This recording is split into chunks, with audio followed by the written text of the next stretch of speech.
Well, thank you very much. Welcome everybody this morning. And I also wanted to welcome two new members for Connecticut. We now have Greg Wojcik on the Coordinating Council. Welcome, Greg. And for NOAA, we have Richard Cody. So welcome, Richard, more officially to Coordinating Council. You've been with us many times before as a proxy. So thanks for being here. And with that, I think we will turn this over to Lynn to get us started. I hope that in the updated materials, you guys saw the revision to the agenda. So we have a chair and vice chair a little bit higher. But Lynn, take it away. Thanks, Jeff. Good morning, everybody. Welcome to the Atlantic Coastal Cooperative Statistics Program Coordinating Council meeting. Really appreciate you all being here today. We have a pretty full agenda. Today's the day that we're going to go through the proposals and try to get those approved and out. But before we do that, I want to just ask if there's any opposition to a change to the agenda, which would put the election of chair and vice chair earlier in the agenda. Do I have any opposition to that change?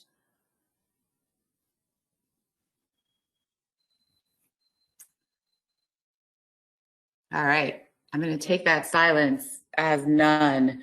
And then the next order of business would be for us to approve the meeting minutes that are in your packet from the last meeting. Does anybody have any changes, additions, or edits to those minutes? If you do, raise your hand.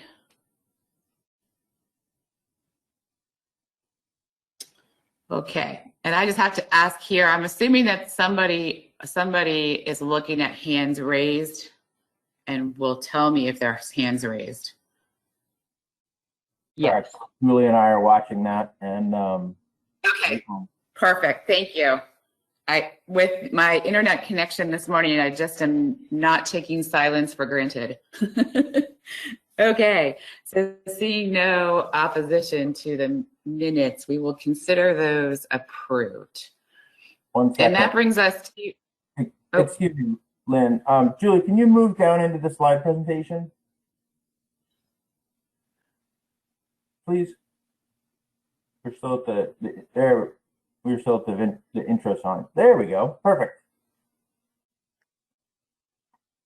Go ahead, Lynn. Sorry. Okay. No, I think we're good. I think we have now successfully approved the meeting minutes, and so the next item, we are going to do things a little bit differently this morning. I have actually had the pleasure of serving an extra year as your chair. It's been just an amazing learning experience for me. I've really enjoyed working closely with Jeff and Julie and the ACCSP crew. But given it's the annual meeting, we thought we would go ahead and pass the torch during this meeting, and I will step away from the chair for the remainder of today. But before we do that, we need to elect a chair and a vice chair, and I think John Carmichael from the South Atlantic Fishery Management Council has been working as an excellent vice chair. And I would actually like to kick off this part of the agenda by making a motion to formally elect him as our chair.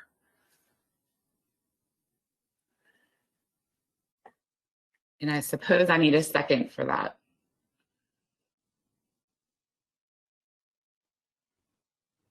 I'll second. This is Dee. Thank you, Dee. Is there any opposition to electing John Carmichael as the Coordinating Council Chair?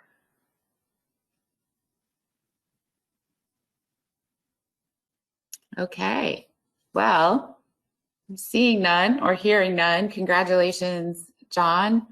John's going to do an excellent job, and it's going to be, I think, really beneficial to have his insight from all of the many happenings down in the South Atlantic brought to this board. And then that, with the next order of business, we need to elect a vice chair. And at this point, I would entertain a motion for vice chair. Lynn, this is Cherie. I'd like to place a motion. Please go ahead. I'd like to move to elect Jay McNamee as vice chair for the coordinating council.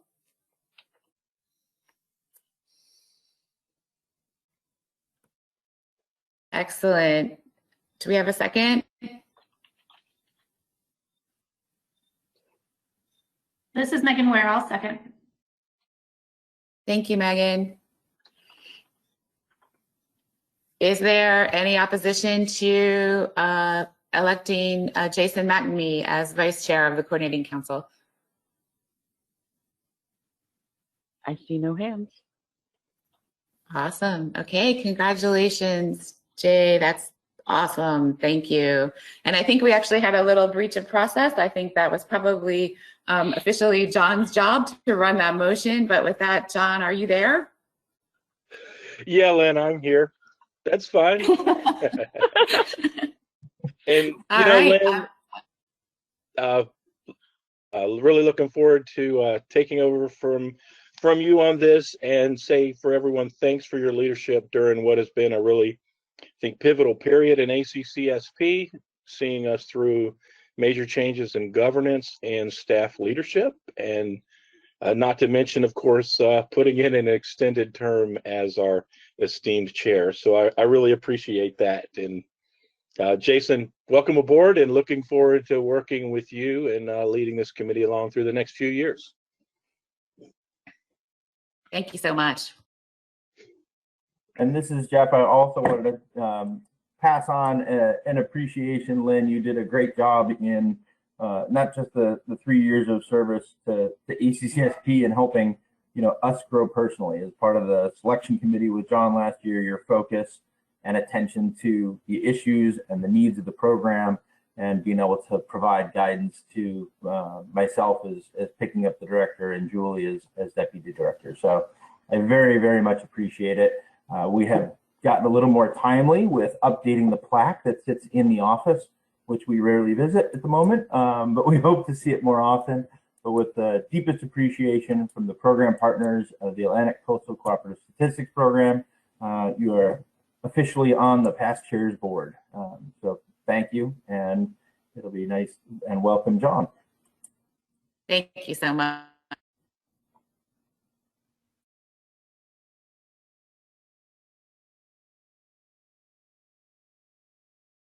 So Jeff and Julie, we ready to then move on into our proposals? We are. Julie, who has the ops and advisors submitted proposals summary for us. So she'll go through that, and we'll get to some points about the admin grant that I will talk about at the after the next couple of slides. Go ahead, Julie. Thank you, Jeff. Thank you, Jeff. Okay, so I'm going to start out with the average ranking of the maintenance proposals. In your materials, we provided the advisor ranking, the operations ranking, and then the average ranking. And today I'm just going to be presenting the average ranking for the proposals. The columns that I have here are project name, and I've just shortened the names a little bit so that the slide is a little bit easier to read, but hopefully they'll still demonstrate the appropriate project. We have the partner in the next column, and then the cost of that project in the next column. The cumulative cost is just adding up as we go to show us how much the maintenance projects will cost, or the new projects on the next slide. And then the amount remaining is from the 3.5 million option or the 3.35 million option. These are just the two sort of landmarks that we've been using in the past few years to see approximately how much funding we will have left. I do want to note a couple of things about this slide. The first one is that in the past we've had discussions of a somewhat unknown NIMS fee. The NIMS fee is no longer unknown. It is a flat rate, and I think Bob may possibly have more details about how that came about, but it's a flat rate of approximately $44,000 to the Northeast region, and there is no NIMS fee in the Southeast region. So that is added into the admin grant, and it's taken off the top. So the NIMS fee is already taken into account on this slide. The other thing that I did want to note on this slide is that the New Jersey proposal is listed here at 54,601, which is different than the 63,146 that they have requested, which is part of the recommendations from operations that we'll get into later. As you can see, there's no red here, so that means that all of the maintenance proposals can be funded. So the maintenance carryover, what's left of the 75% for maintenance, is brought down into the new proposals. These are the new proposals. As you can see, as we get into the line for PRFC, we do start to fall short of funding. And so there are the Welk project and the economic fluke black sea bass project are not funded with the rankings as they stand at this time.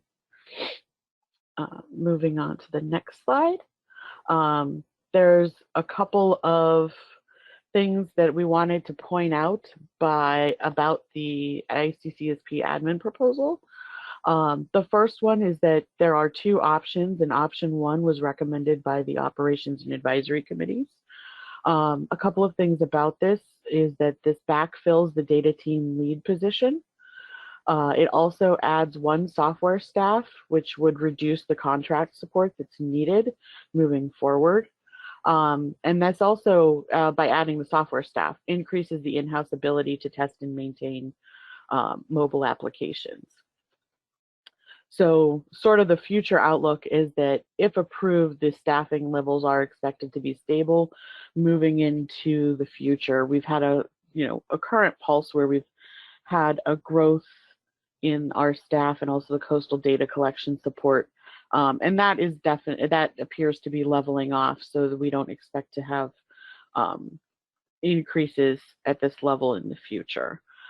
We also do want to point out that we have been attempting to obtain external funds to help support some of the coastwide initiatives, so that we are not relying solely on the admin grant. And we're also trying to potentially separate some of the aspects of the ACCSP proposals for ranking, so that as opposed to being supported just by the admin grant, the initiative would be separated out as a separate proposal and allowed to be approved that way. Before I move on to the recommendations from the operations and advisors, I'm going to pause. Jeff, did you have anything that you wanted to add to the admin proposal slide at this point before I move on? Yes, thank you, Julie, and thanks for covering that. As Julie mentioned, on this slide, it really backfills the data team lead position, which Julie has been doing, well, double dipping, shall we say, since last summer. So one of those staffing increases was a decision of the selection committee last year to add a deputy director, which has been extremely helpful. And we were learning how that went as to when to backfill the data team lead position. And so that is one aspect of the increase in the admin proposal. The data team is now 5 people, 6 including Julie. And so that's a big group to keep moving forward, but we've been able to move forward on a lot of initiatives there. The balance point on software is really the option 1 and option 2 we hadn't put forth before, and it was really to allow some better transparency to the coordinating council and operations and everyone about how much money is going out for contracts and how much do we gain in-house ability across different projects to maintain mobile applications as things move that way. We've always taken on items like database management, design, the API parts, all of that is in-house. The in-house activities for the online versions of eTrips and EDR, as well, again, primarily in-house, but the mobile apps are the pieces that we do rely on some external support for the development side, but we own that code and are able to distribute that to the partners and the fishermen and the dealers with no additional costs. So that's a bit of the explanation of why this has gone up. I do see the trend and hear the concerns of how much the admin grant is going up. We're working very hard to balance the overall workload and external commitments to the ability for staff to meet those timelines.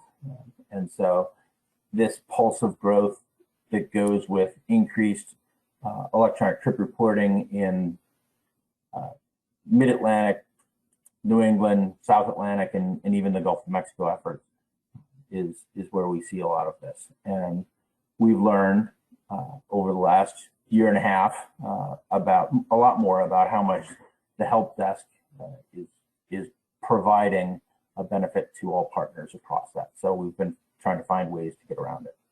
I'll stop there, and I'm open to questions at this point, or we can move to the recommendations and open it up for questions a little later.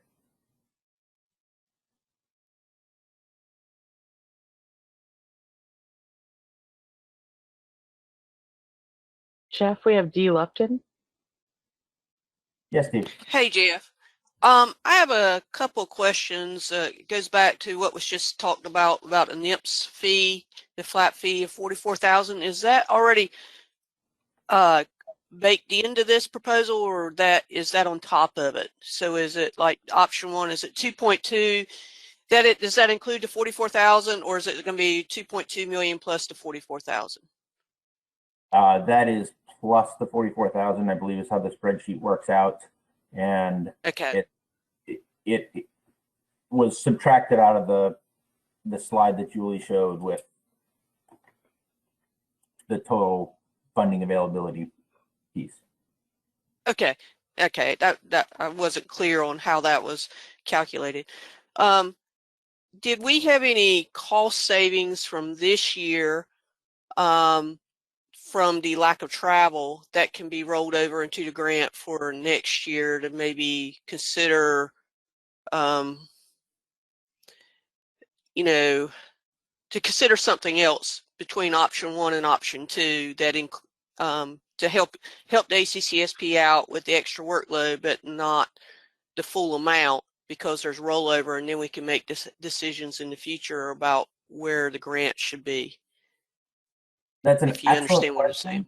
I do understand. That's an excellent question. What I'm going to ask is, Julie, can you go forward 2 slides, please? I think it's useful to discuss this even before we get to the recommendations of the option advisors.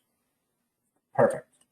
And I think this may address some other questions as well. So yes, we do have some savings in the 5-year grant. Yes, we are thinking that will roll forward. And what that dollar value is at the moment, once we project forward staff and contract expenditures through the end of February, we're looking at about $220,000. And this is the crux of the transparency and putting things in front of the coordinating council and what to do with that. It could go to the admin grant, and we could reduce that, for 1 year, or because we have this, 1 year buildup, there's the option to support additional proposals this particular year and address the admin grant and leave the admin grant kind of listed almost the way it is. And with that, there's a proposal that was approved by the Coordinating Council last year, the South Atlantic Council in North Carolina and SAFES release application. That's running a little bit behind, and so moving that one forward about $70,000 would be necessary. The second line is an item about the New Jersey proposal. We have carryover funds to support New Jersey at the full 63 that they requested. The operations committee in that approving it at the 54 of the max year 6 had a nod to the process, and adding it back in here is a nod to supporting partners. And then the next two items are a little bit unknown today, and that is, would the Coordinating Council recommend supporting all of the maintenance and new proposals? This is if we were to assume, which we'll know a little bit later, but I think the 3.5 level is pretty close. At 150K, that would support all of the new proposals. So that adds in, I want to name them correctly, so let me look at this real briefly. The research fleet for channeled whelk in Rhode Island, as well as the economic efficiency assessment for fluke and black sea bass put in by Rhode Island. So that reducing the admin grant for 1 year answers it, or providing the funds to partner projects is a different approach. And of course, we have put in a proposal for the SAFES help desk to NIFWIF, and that decision won't be made for another few weeks. So we've certainly tried to find ways to support the activities important to the partners, both within the admin grant and outside of that where we can. So and then the last bullet there is really the need to get direction from the Coordinating Council today, and if there are the more detailed budget numbers after today and after NIFWIF has been provided feedback, we convene the ACCSP leadership team to work on that together. Answer your question? Yes, I think it helps, and I might have some follow-up once we talk about the grants as all the grants together. So. Okay, thank you. And Chef and Sharia. Mr.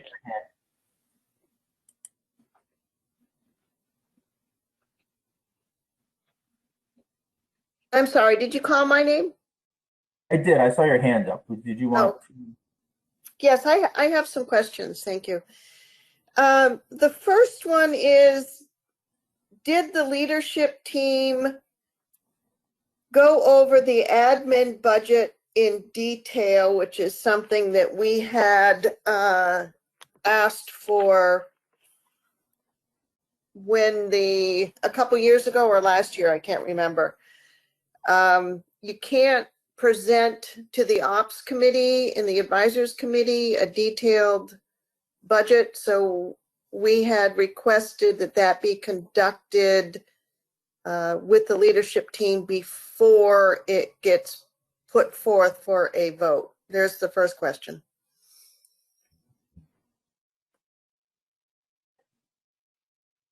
It was not, and at the moment I don't recall that, so I apologize for if we missed out on that.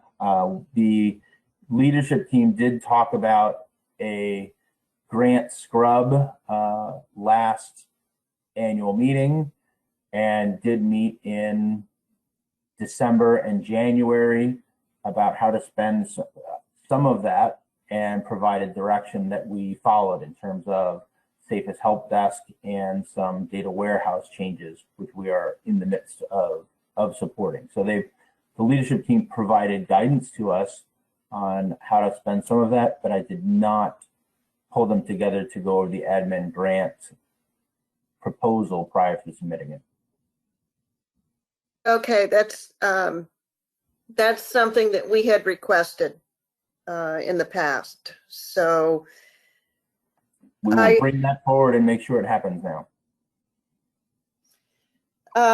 Also, I'd like to ask a question of New Jersey in regards to whether they would be able to still fulfill their proposal, their maintenance proposal objectives with $9,000 less if we move forward with this. And I presume that the $9,000 less has to do with the reduction in funds over time, and that they exceeded that cap. Is that correct? Well, yeah, I mean, I guess Jeff can correct me if I'm wrong, but right, that 9,000 is above our reduction.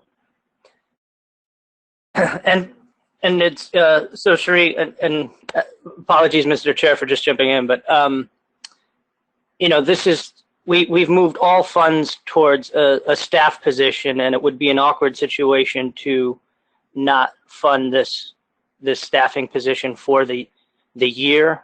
Fortunately, the timing of the year runs us into 2022, where we hope to be able to put this on an FTE again. Does that answer your question, Sheree? Yes, thank you, Joe.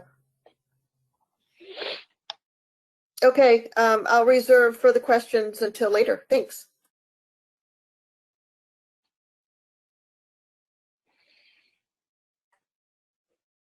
Julie, can you go up one slide? I think we're ready for the ops and advisors recommendation. Hey, Jeff, can I ask a question first? Oh, yes. I'm sorry. I didn't see your hand. That's okay. That's okay. It actually looks like Doug's hand. Can you please explain a little bit more about the extension with the release application? I'm helping with that project, and I thought we just got an extension for the no-cost extension, so I don't understand the 70,000K. Thank you. And good morning, by the way. Good morning, Kathy. That project was funded wholly through the admin, through ACCSP. So it got added on to last year's admin grant. And as a 3-agency proposal, there was a piece for the South Atlantic for some staffing. There was a piece to North Carolina for some staffing. There was a piece that stayed with ACCSP to support meetings and app development through a contract. Because we haven't been able to hold the meetings yet and therefore start the application development, that money exists in the current budget, but they're not going to be able to spend that before February of 2021. And so in effect, that piece would be a no-cost extension. It would be letting that project run beyond February to complete using funds that were already approved.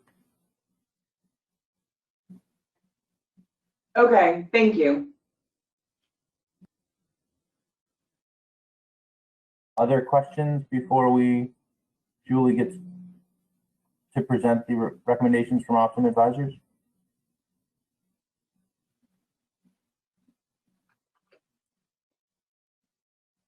Seeing none, go ahead, Julie. Okay, so the recommendations from the Operations and Advisories Committee, they're broken down into the maintenance and new proposals.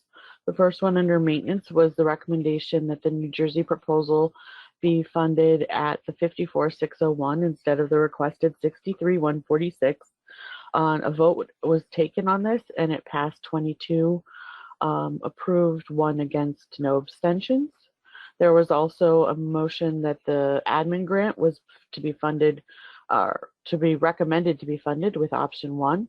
That passed with 22 approvals, 0 against, and 1 abstention. And then there was consensus that all the remaining maintenance funds should be rolled over into the new proposal category. For the new proposals, they recommended that the first 3 ranked proposals by consensus be fully funded. And they moved that the Potomac River Fisheries Commission proposal be funded fully to the extent possible with the available funds, and that passed the vote as 22 approved, 1 against, and no abstentions. And then there was a final consensus recommendation that any additional remaining funds be utilized according to the average rankings for new proposals. And I also believe that Nicole Lengel is on the line, and she is the chair of the operations committee. So if there are any questions, she's also available to answer them.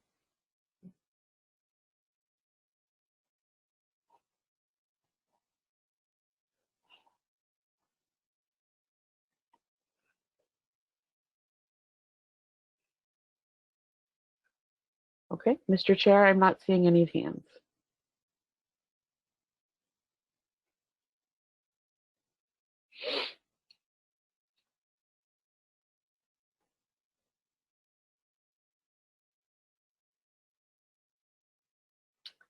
John, oh, Bob has his, go ahead. Yeah, I was just going to tell Mr. Chair that Bob has raised his hand. Okay, go ahead. All right, thanks, John. So, John, I don't know if this is the right time or not, but I just wanted to sort of bring up some thoughts on sort of funding overall for ACCSP, not really relative to these specific proposals or the admin grant or everything, just kind of across the board thoughts and observations. I don't know if now is a good time to do that, or if you want to, have some discussion about the specific proposals first. It's up to you. I mean, I think that given there's been some concerns raised about funding and the admin component in particular, I think if folks think they would benefit from this, it might be helpful, Bob. Okay, well, I'll start going. If I talk too much, let me know. But like I said, I just have some general overall concerns about budgets and funding within ACCSP, and not being critical of anyone or anything. It's just the program's growing. It's been relatively fixed. The funding has been relatively fixed at $3.5 million for, I don't even know how long, 10, 15 years. So, everything we do is kind of a zero-sum game. So everything's sort of trade-offs. And if we put money in this area, it comes out of that area type thing. And, we've got a number of potentially high-cost items on the horizon and some big coast-wide initiatives, as Jeff's talked about.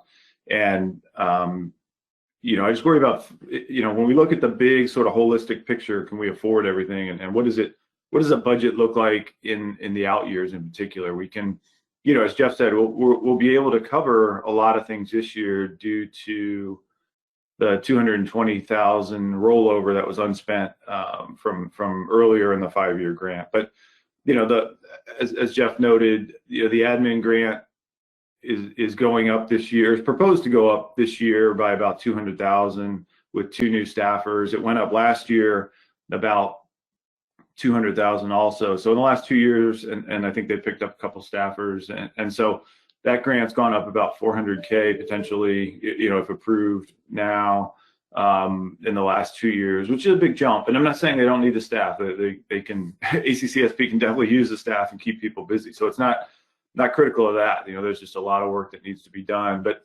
we can afford things this year because Maine withdrew their $300,000+ proposal. If that was in the mix right now, this would be a much more difficult conversation today, trying to figure out priorities and how we move things around.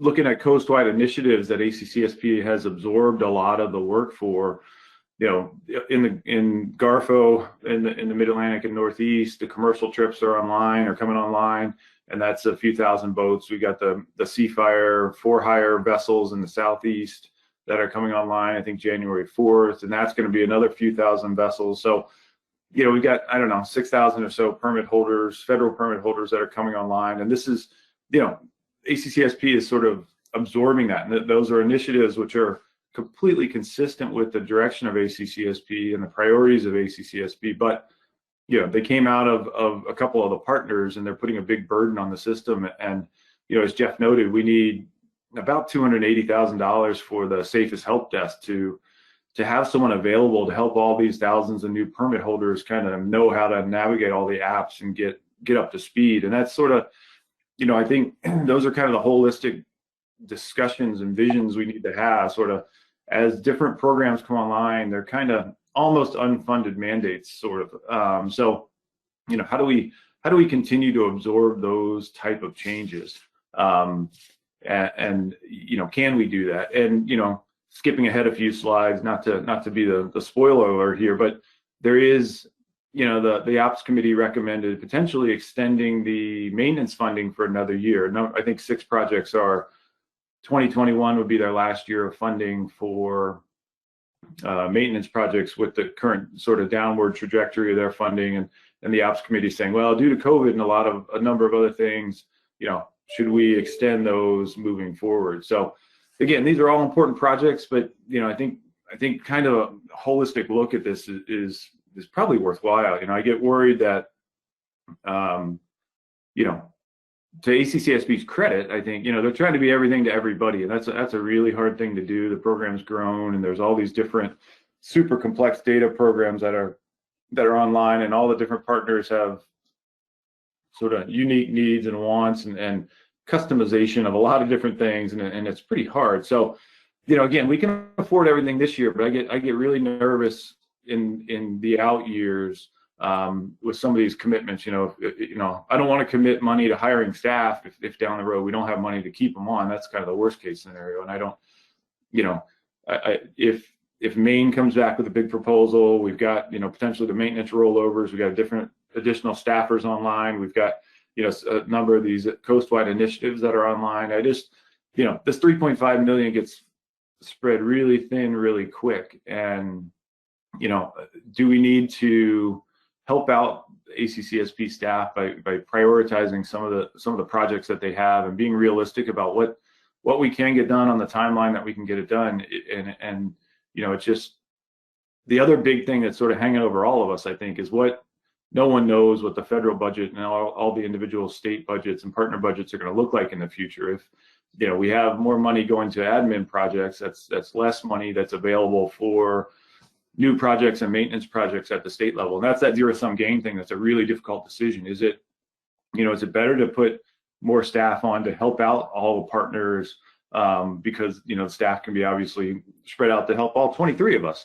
But, you know, that comes at the expense of less dollars available for individual projects and state priorities and partner priorities through new projects and maintenance projects. So again, John, it's kind of a rambling point, but, you know, I just get nervous about out year funding, and you know, if we're going to be fixed at 3.5 million generally, you know, what's the best way to prioritize and make sure the staff is, you know, staying generally sane, and we're not running them into the ground, but we're meeting as many high priority staff or high priority partner needs as possible. So, you know, that hopefully that made sense, but I just, you know, get a little bit nervous about, you know, out year funding for this program. And, you know, this year we can afford it, but, you know, even with or if we didn't have that 220K, we'd be really tight right now, and we'd only be funding,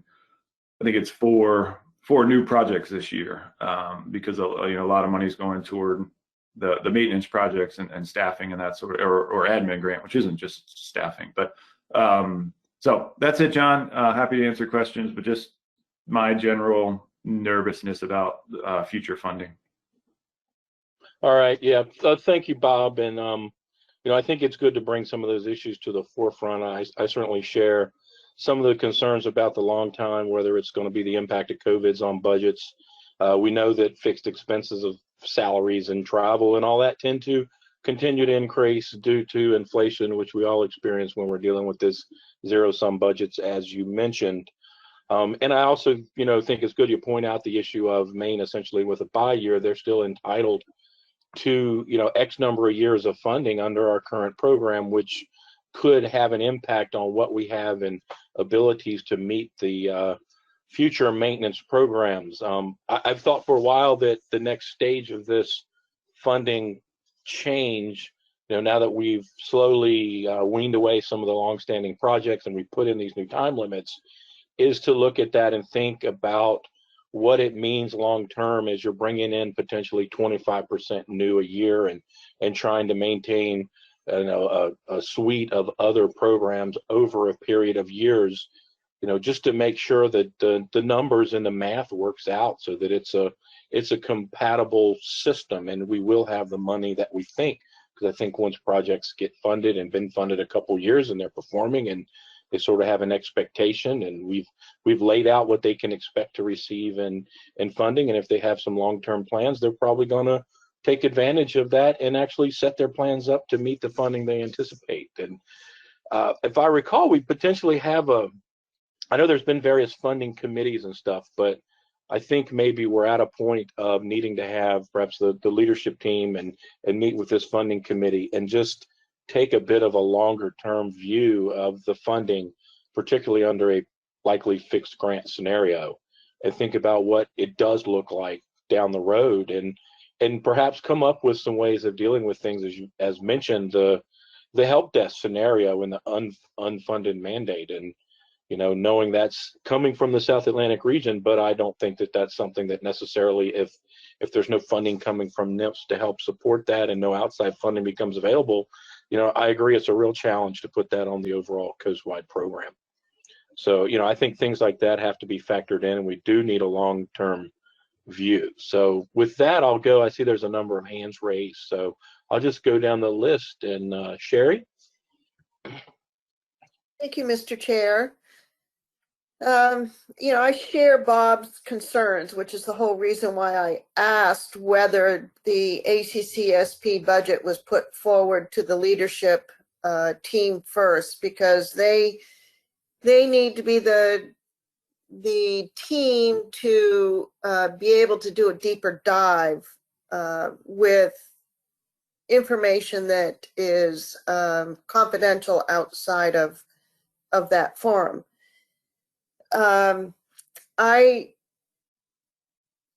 While it may look like there is money to do these sort of funding this year, as Bob kind of intimated, I feel that we need to be conservative, and I'm not so much a conservative person, but when it comes to ACCSP and the funding needs, I have a tendency to lean towards more conservatism and not necessarily bringing staff on, but having contracts so that things can be addressed through a contract. And then when it's no longer needed, as Bob said, you don't have to get rid of somebody. I think also that if there are these unfunded mandates, like the safest help desk and such, that when councils or NOAA fisheries states do present these sort of mandates to the industry, that they need to be thinking about the support system that's needed, and that those need to be presented as proposals to help ACCSP with these sort of mandates. When you're ready, I can entertain start out with a motion, but I presume that you're going to have other people to have questions. Thanks. Yeah, Sherry, thanks. And yeah, there's a few more hands, so let's go through those, and then I'll come back to you for that. So, Jay? Thank you, Mr. Chair. So I think just thinking about what Bob said and then what Cherie just said, jumping back to Bob, that's fairly terrifying. I definitely understand everything Bob said. I care about those things. For me, though, it feels a bit abstract. Like I don't know exactly what you mean. I don't know what the trade-offs are. And so I guess what I was wondering is if there's a way to kind of think through these trade-offs, like what happens if we invest in the help desk, which seems like critical infrastructure at this point. What do we lose? Is it from the proposal funding? Can it be made up somewhere else? So I guess I think this is a really important discussion. I just feel like I need a little bit more to be able to make some, positive decisions on it. And so I'm not sure how that happens, if it's at a follow-up meeting or whatever. But I'd be interested in looking at that and thinking through these types of trade-offs, looking forward into the future a bit, seeing what's coming down the pipe and what that will likely cost, and then thinking about what's in front of us, and accounting for it. The pie is only so big. I totally appreciate that. And then I guess just because it's come up a couple times, actually, you know what? I think it's going to come up later in the meeting, so I'll just park that thought, Mr. Chair, and leave my comments where they are. All right, thanks. And next up is Megan. Thank you. Good morning, everyone. I think, like Jay, what I'm hearing is that we have some both short-term and long-term trade-offs here that we need to be thinking about. And I guess I'm kind of struggling to figure out what those trade-offs are. It sounds like it's admin, an increase in the admin proposal versus maybe other priorities or proposals from the other states. So I think my question is there time to kind of take a pause on the vote, or I assume there was supposed to be a vote today for the admin grant, and kind of spend some time going through this more thoroughly with maybe a more holistic and long-term view in mind? I know Cherie has brought up the ACCSP leadership team, which could do this. I also think the Commission's executive committee does this type of work. So I think there's some existing bodies that maybe could bring this back in February if there's time to do that and if that's appropriate. Although it's been mentioned a couple times about Maine's proposal and how we paused it for the harvester reporting, and we did this really as a direct result of COVID. As a department, we're now looking at pretty significant budget reductions instead of being able to go to the legislature like we had hoped to get additional funding for that 100% harvester reporting. So, we couldn't really in good conscience ask for that ACCSP money when we think we're probably looking at a 1-year delay for implementation of that 100% harvester reporting. And if that's any indication of what other states and other agencies are going to be facing in the future because of COVID, I think that's something we need to be thinking about as we think kind of more holistically and long-term about the ACCSP priorities. Thank you. All right, thanks, Megan. And then Jeff's up next, and I think, Jeff, it may be good if you do clarify some sort of the time concerns and what we need to do now. My expectation is we do need to approve the overall budget situation. We may have some clarification we'll need to do down the road on the admin component, but I think to keep project funding on track, we need to deal with at least the big picture budget, and perhaps we can approve it with some allowance for potentially further evaluation and clarification of the admin component, as well as, you know, starting to take this longer term view and respect to what Cherie said about being conservative, knowing that some things are going to come back on next year, such as the main proposal, which were delayed due to COVID, but that was a highly ranked proposal, and there are additional years of funding available to that. So I see, Jeff, you put your hand down, maybe you'll wrap it up in the end, but next up is Lynn. Actually, I think Julie just got ahead of lowering my hand because I was ready to talk. All right, well, go ahead, Jeff. Thank you for the lead in. I agree, John, that, and everyone, that movement on the overall proposals is certainly necessary today. Waiting until December or February, when doesn't leave enough time for us to inform NOAA how to direct those funds directly out to the partners, and actually with the intended start date of March 1. So movement on the maintenance and as many new projects can be funded today would be preferred. To address a couple of things about the trade-offs, really big picture, there's kind of two that come to mind. One is the difference between ranked partner projects and kind of the admin grant central support.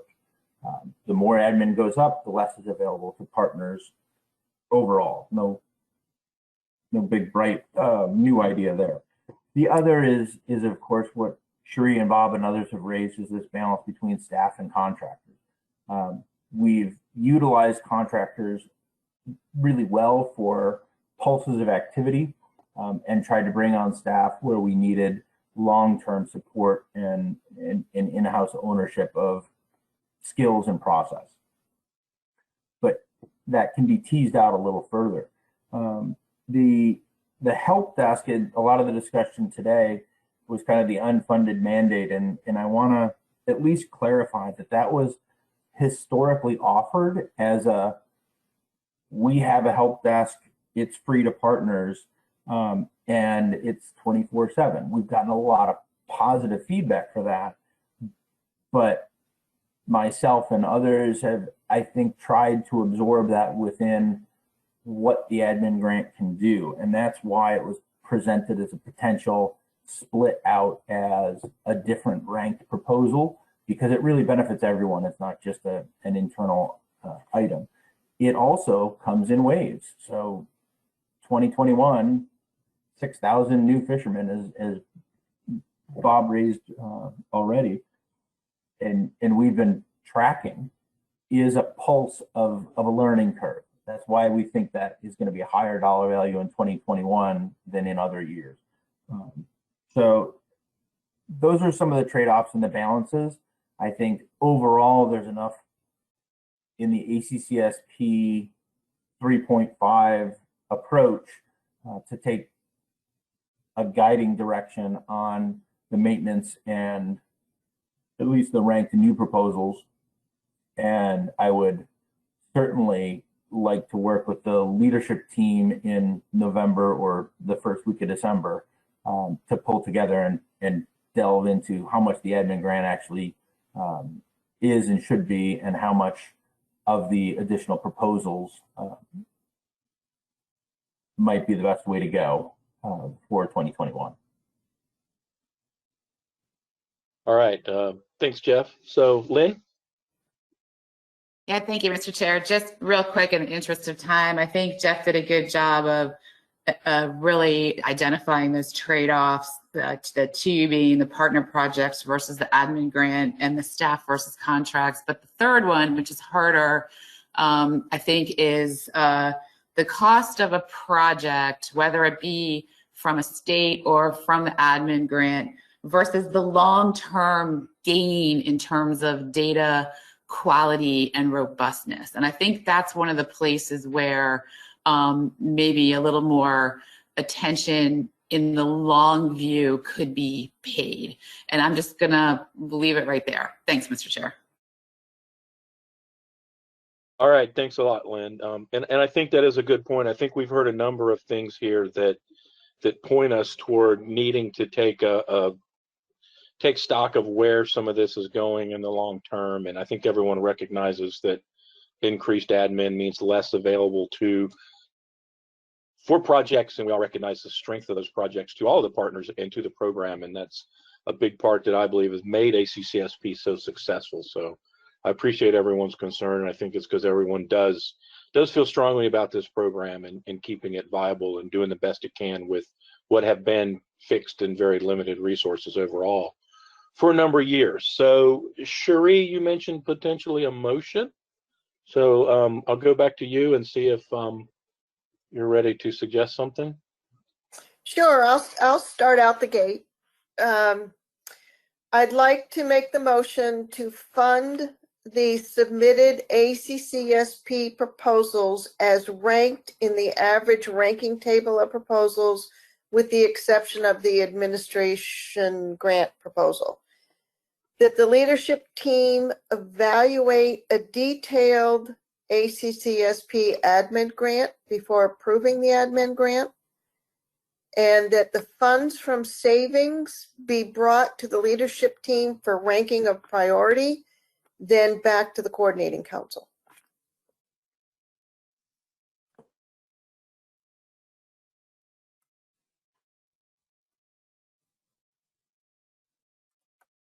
So I'll give staff a minute. I presume we'll put this up on the screen there, and they're coming.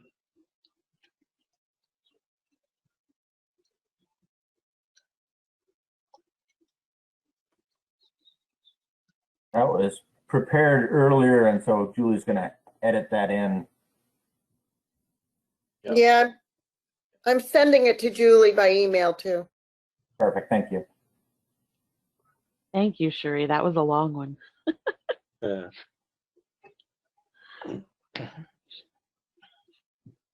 So this is a pretty important motion, so I think it's worth taking a moment and getting the wording up there so we can be sure that it is what Cherie intended, and then we'll ask for a second.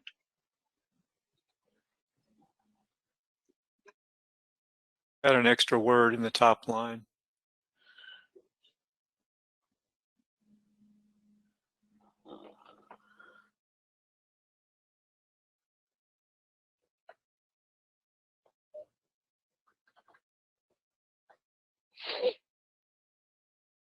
Cherie, does that look good?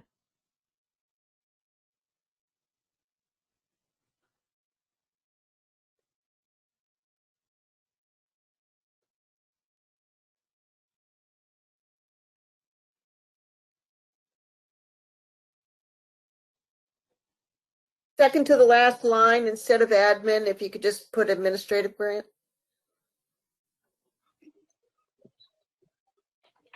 And then with the exception of the very first sentence, that should be administrative grant instead of administration grant. Yeah, that's good for now. Thank you. Okay, Cherie, and so then as I read this, the leadership team would be empowered by the group to sign off on the administrative grant, and then we'd be reporting back about what funds there are additionally and rank them for being used to apply to the various other needs. And that would come back to the coordinating council, I assume, at the next meeting. Correct. All right, well, thank you very much. So is there a second? Second, Mel.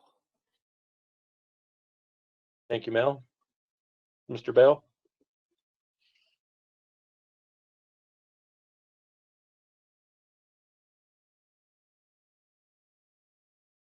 Any discussion on the motion?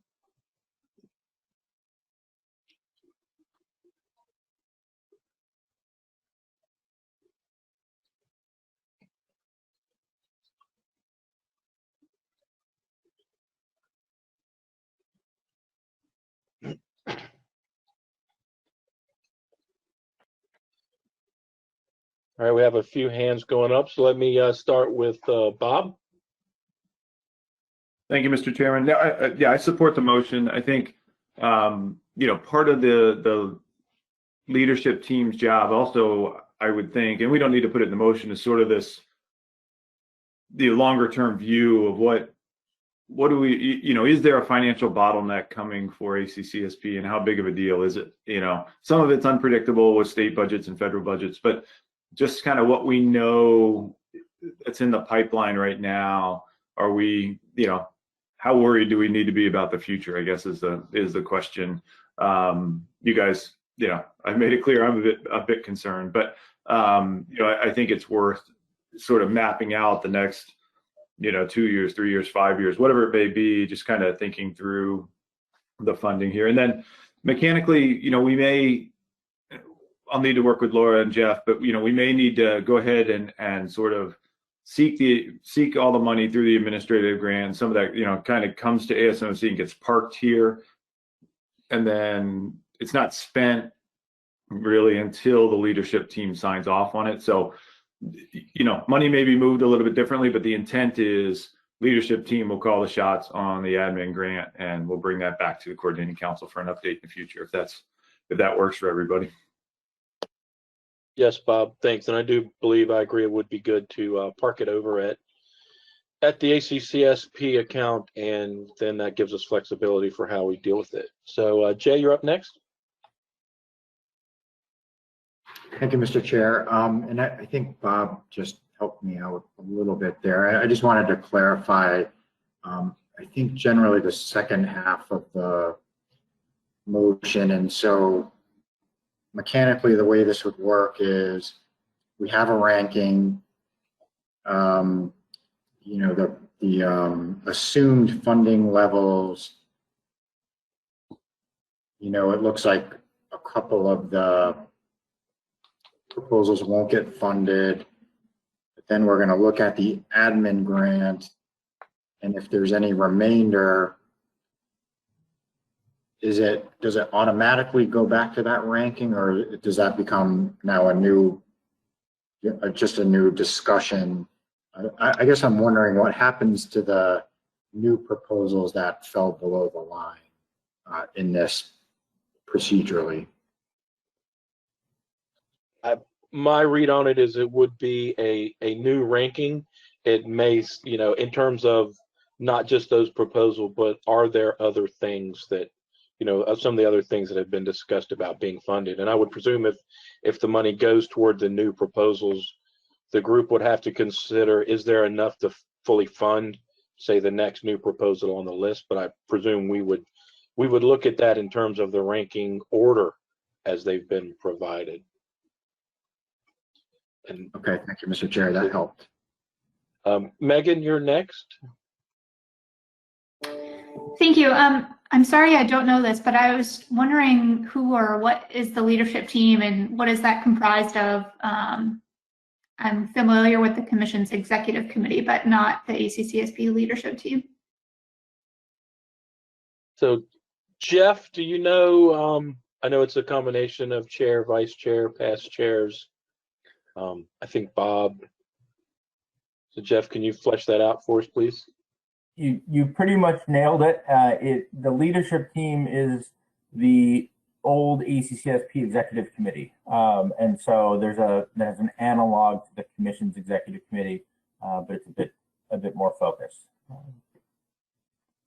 Did you want the current membership names? I'd have to actually look it up to make sure I didn't miss anyone.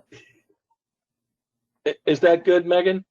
Yeah, I mean, I don't need specific names, but it sounds like it would be, I'll say, state agency representatives. I don't know if Bob Beal's on there or. Bob is there. It's about 6 or 7 people. Okay, that's fine. Thank you. All right, thanks, Megan. Brandon? Yeah, thanks, Mr. Chair. I think my questions were answered. They were similar to Jay's. I support everything up to the last sentence. The last sentence still isn't 100% clear to me because in terms of the potential savings, depending upon what the leadership finds in terms of how they handle the administrative grant, it's not clear to me, 100% clear to me what happens then, because it was my understanding that we really needed, states needed to be notified, NIDS needed to be notified like soon, essentially, in regards to how those funds were going to be allocated, and if there are additional funds and we're going to fund other projects that are on the list, and not approve that until February through the coordinating council, that something seems off unless I'm missing, or if we're just trying to understand what savings we could potentially find, keep that as part of the sort of rollover or $220,000 that are currently available, and figure out sort of a longer term strategy with additional savings. So some additional clarity would be helpful to me in terms of what that last sentence really means in terms of how we're going to deal with savings that may be found. Thanks, Brendan. And, you know, I'll sort of try to give my perspective and then see if make sure Sherry agrees with that. So what I think is the possibility that if there are some funds available in the administrative grant, if the team, you know, either goes with what's been proposed or one of the other alternatives, there may be some funds that are available from the administrative grant total, and then those would be directed back toward projects. And so it potentially affects projects which aren't funded now, so which don't make the cut under the full administrative grant as it's penciled in. So we consider that a starting point. So all of those other projects and the maintenance projects and others, this allows them to proceed and receive their funding as planned on the regular schedule. The question would be then for any of those new projects that are on the list, and depending on how much time it takes us to work through this, they may have a delay in their funding. But I guess I'm optimistic based on what Bob said, as long as the funding gets transferred from NIMS over to ASMFC and ACCSP, then I would think the transfer out to one of those projects could likely happen, you know, in March is more or less planned, assuming we resolve all of this at our next meeting in February. And so I guess either Bob or Cherie, just if you want to jump in, if Maureen will indulge us to at least clarify this point.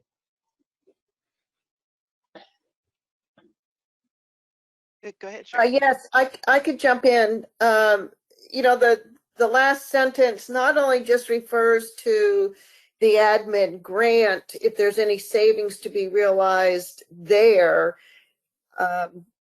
typically that gets rolled right into the proposed projects. But there's also $220,000 of savings from the COVID scenario. And there was a list that was presented to us in one of those slides as to how those funds could be used. One of them, for example, being to help make up for the $9,000 for New Jersey's proposal until they can get their feet on the ground for the next fiscal year and such. Yeah, thank you for bringing those up. So these are the sort of support options that would be considered under those additional savings. Okay, thanks, Sherry. So I think we're saying savings means in this case any potential admin grant adjustments as well as the carryover funds. Correct.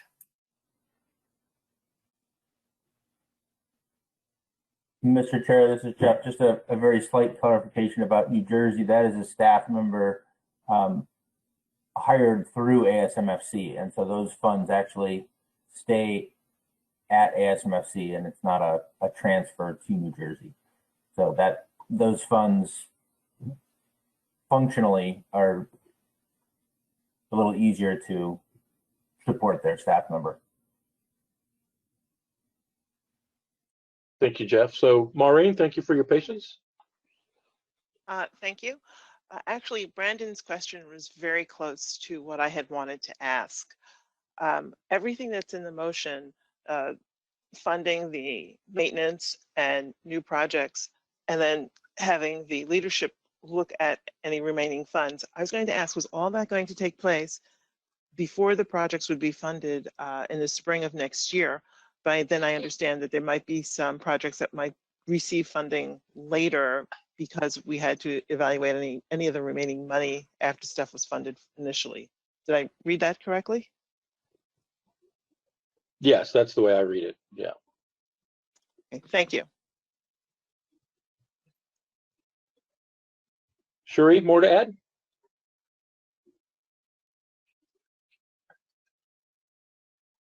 No, I think I'm fine. All right, thank you. Jeff?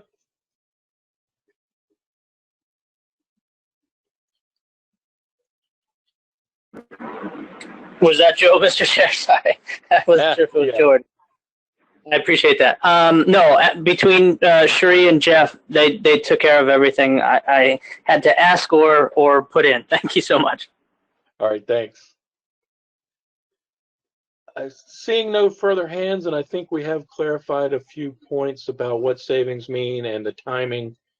This allows the majority of the grants that have been identified as being able to be funded and as they're ranked by the group to go forward and keep most everything on track, and then take a closer look at potential additional funding either from admin or the carryover.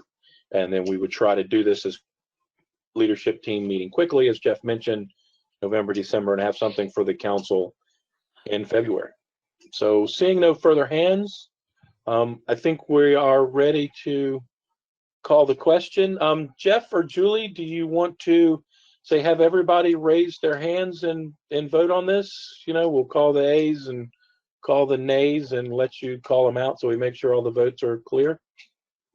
Yeah, the intention, as the way most of the week has gone, is to have folks just raise their hands and we'll count the hands. I think that'll be quicker and certainly useful instead of going with a particular roll call vote. All right, so all of those in favor, please signify by raising your hand.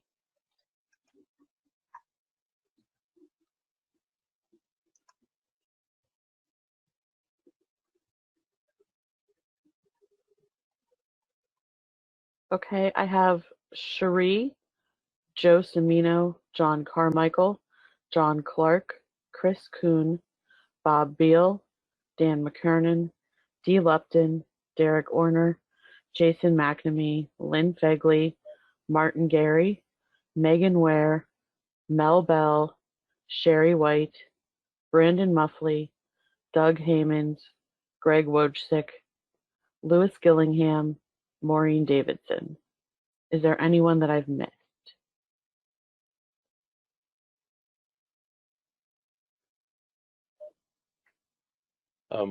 Hearing none. So Julie, you go ahead and let me know when your hands are lowered and we'll call those opposed. Okay. I believe that was 18-4. Thanks, Jeff. That's what I got. So all hands are down. all right, thank you. So those opposed, please signify by raising your hand.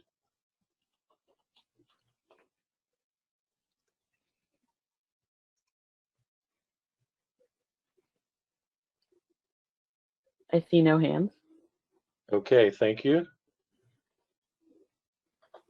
Any abstentions, please signify by raising your hand.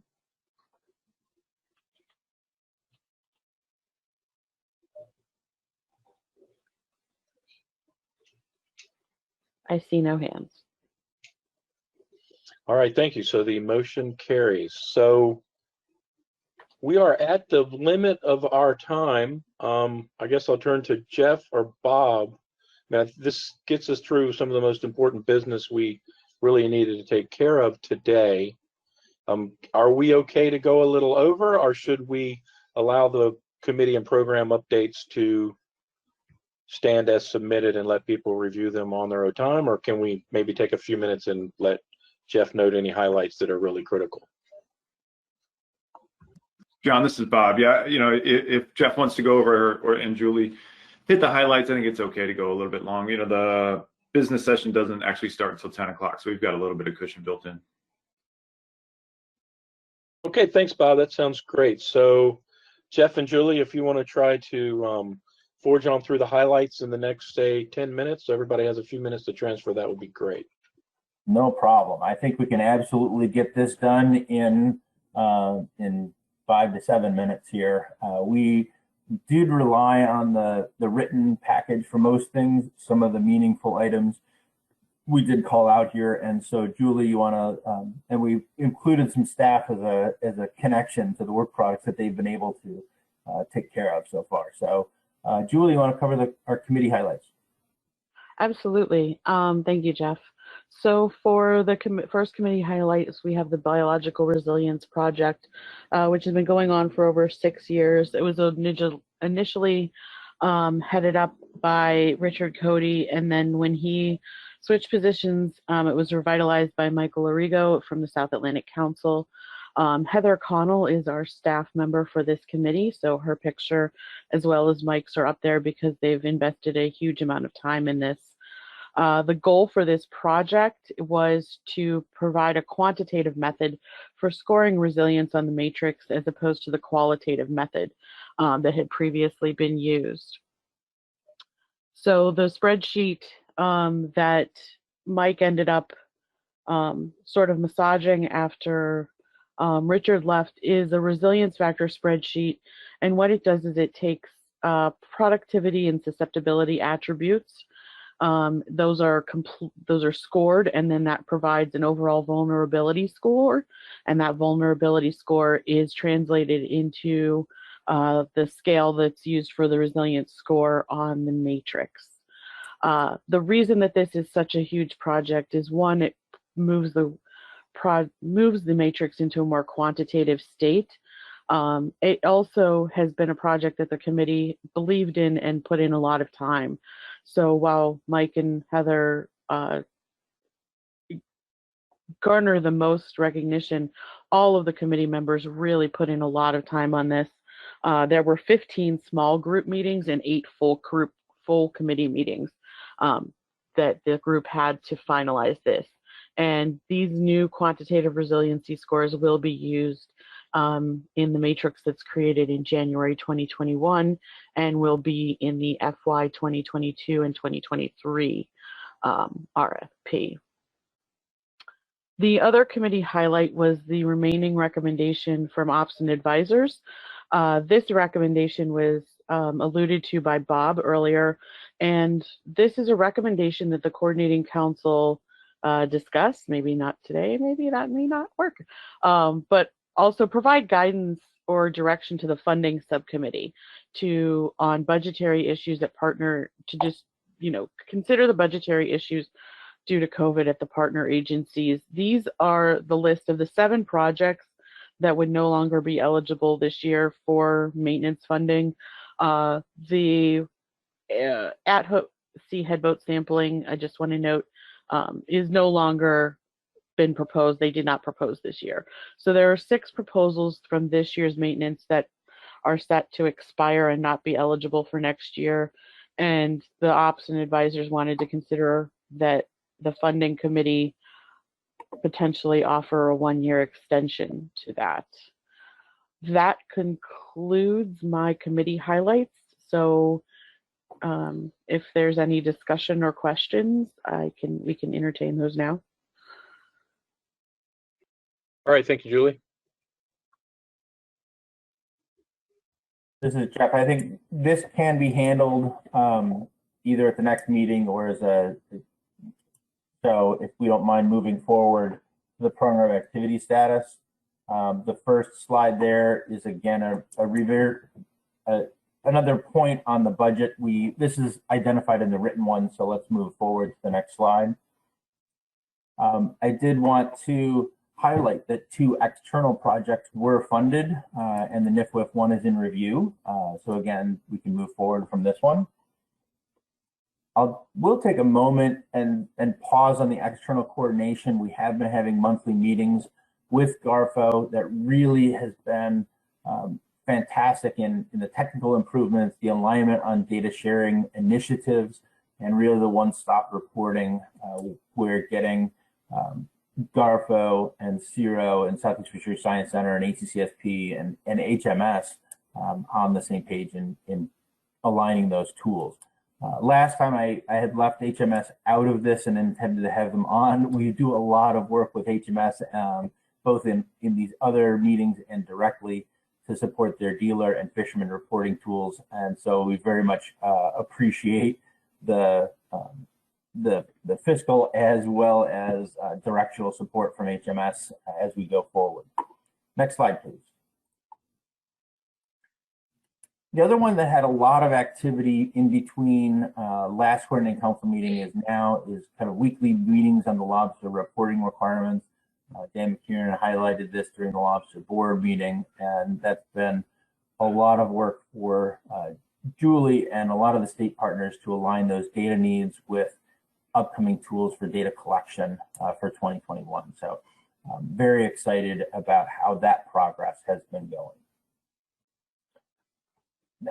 Thanks for moving on. The data warehouse, these really were not in the list. The data team are identified below, which is from left to right: Jennifer Nee, Joe Myers, Heather Connell, Mike Rinaldi, and our newest member, Lindsay Aubert. And they got the full data load out on time. Lindsay's really bringing some staff time focus to the biological module development, being able to not just update the technical parts, but prepare for next year's populating that biological module further and getting that out on the website for the queries. Mike Rinaldi has been really helping out with some spatial work. The beauty of that spatial work and the trends is really that by pointing a finger and saying, yep, I was about in this area, it may be able to, in the data collection tools, suffice for 5 or 6 different questions. And that kind of data entry efficiency and tools, not just for presentation, but for data entry, are really amazing to be able to improve the applications in the field and the efficiency out that way. And so, again, with all the data warehouse redesign, all the transformational work being done in SAFES, it becomes something that's kind of needs to pass on to the separate data warehouse and find user-friendly ways to access it. So that's why there was FIS money approved to improve that next year. So as is kind of normal in IT, it takes a fair amount of complexity behind the scenes to make it look and function simply to end users. So thank you to the data team. When it comes to FSMA, that we've completed the technical things, we've completed the authority to connect, we've completed our first quarterly report, and really coordinating some new data paths with federal partners. So Ed is our IT manager and has led that charge, and really an appreciation to all the federal partners as we have been able to move this forward. On the recreational side, we've been presenting and participating in the National Academy of Science reviews on MREP for use with recreational fisheries with ACLs.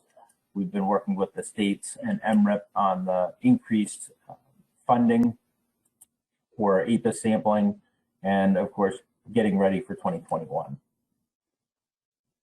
On the outreach front, on the outreach front, Marissa has been doing a fantastic job integrating our communications strategy with that of ASMFC and making changes to the website. There were technical challenges to the website to do the calendar and the projects, and catching up on some areas where we had been behind in updating the content and functionality of the website. So thank you, Marissa. And moving on to SAFES, the schedule is written in of new releases is posted in the materials, but really the integration of HMS questions is reducing the burden on fishermen to report. The eTrips online redesign is a coordinated effort with enough lead time to get some partner feedback and put that out in the field. We are adjusting electronic dealer reporting mobile app that's in process as kind of a request from GARFO to allow federal dealers to use that as a more flexible data entry when they're out on the docks and bringing it inside. And again, the planning part of this is we've done a lot of work on the eTrips side in 2020, and the redesign of the tools to the end users is really shifting to a 2021 activity in what we're planning. And so with that, we can go to the next slide. The action plan, we've been working on goal 3, of course, and that is going to be reviewed during the business meeting, which is next. So thank you for your time. Thank you for your attention and the direction on the budget and the future directions. That kind of transparency and feedback is exactly the direction we've been looking for and going. So I look forward to working with the leadership team in the next month to take action. John, back to you. All right, thank you, Jeff. So any questions? I'll pause a moment and see. Julie, let me know if any hands go up. I have Jason McNamee. All right, Jason. Thank you, Mr. Chair. I just, Jeff kind of flipped by it quick, and it's something we talked about earlier. It's the this notion, that recommendation that came out of the Ops Committee on, I don't know, I'll call it a bi-year for the some of the maintenance proposals. Did you say, Jeff, that we can address that at a subsequent meeting and it will still be timely enough? Yes, the funding process is, the idea there is to have the funding subcommittee and potentially the coordinating council discuss it before the May meeting when the funding process is actually approved and the RFP goes out. So we have time between now and even a February meeting to address that item. Excellent, thank you. All right, thanks, Jeff. And Kathy?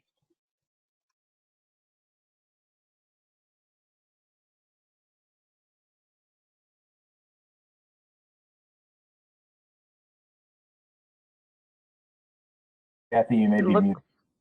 Yeah. It looks like you're muted on your end.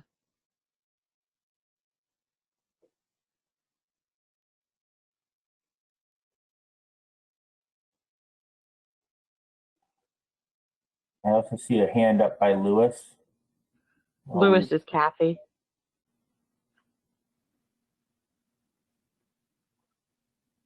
I thought that was Doug. So you're telling me I've been sorry. transformed into Kathy? No, it's okay. I'm so sorry. I was hoping I could get the last comment because it's really a comment. I just wanted to thank both the Ops Committee and the Advisor Committee. They're able to wade through a couple hundred pages of these project proposals and distill it down into 3 easy to digest slides.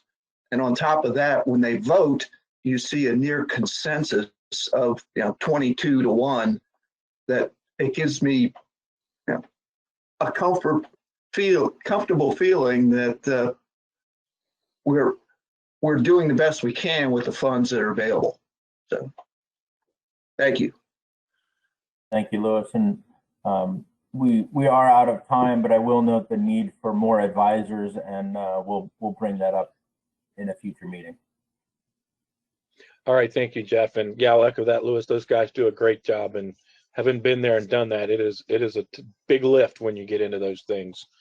And so it looks like we are out of time. We'll try to catch up with Kathy offline, perhaps. But I do thank everyone for getting us through this. I know we had a few challenging issues to deal with, so I thank for everyone's discussion and putting viable alternative on the table. And again, big hand to Lynn for your leadership the last 3 years. Thank you very much. And thanks to Jeff and Julie for another great job of preparing for the committee. And with that, we stand adjourned.